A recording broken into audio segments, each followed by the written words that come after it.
एक बार सारे दर्शक दोनों हाथ उठाकर ताली बजाए। बोल छत्तीसगढ़ महातारी की।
एक हाथी के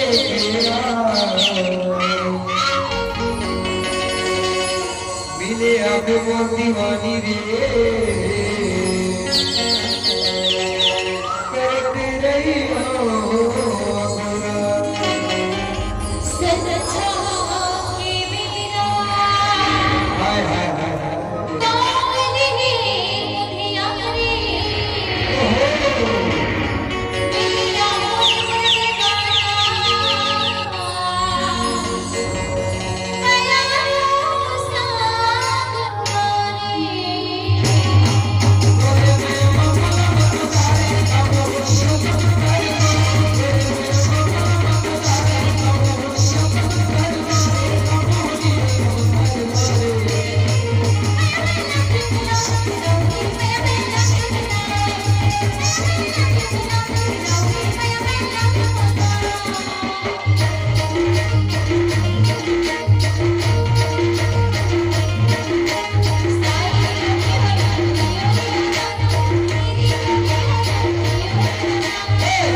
पाकर महू के मालिक भाटा को और बात करेंगे फिर रे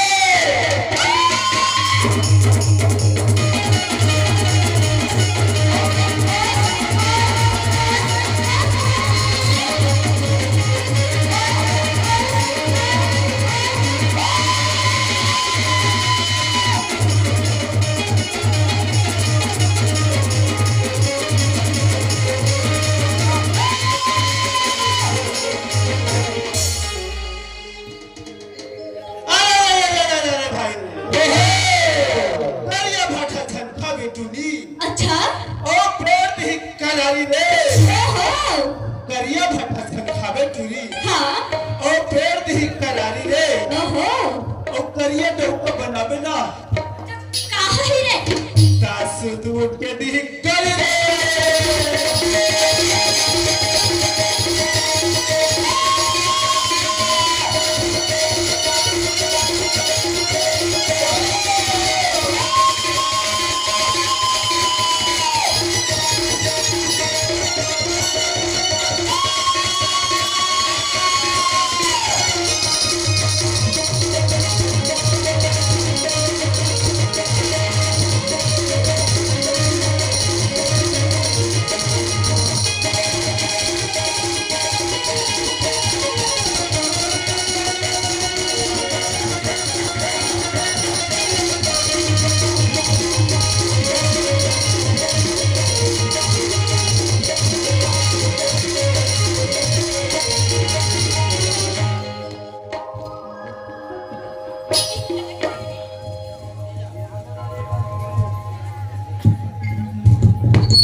सुना था बिलवा काय रे पानी करिया भाटा खाओ रे टूरा अच्छा ओला तो हम बहन बखा रे एटरी काय टूरा काबले खाते से रे कानी है अच्छा हाँ तोला करिया भाटा खाए के मन होगी ना हाँ आज आबे हमार बारी में मैं कौन हर बारी में रहूं हमार ना करे बाजार है ना ओडिशा वहाँ जो हूँ एटरी काय टूरा तोला भोला हो अच्छा अरे बाजार के भाटा लच्छी छिक ना गिला कर दे रहे और हमार बारी के भाटा तो एकदम ताजा है करिया भाटा खाओ रे टूरा अच्छा ओला तो हम बहन बखा रे करिया भाटा खाओ रे टूरा हाँ हाँ ओला तो हम बहन बखा रे तो जैसे बिलवा डहुआ बना हो ना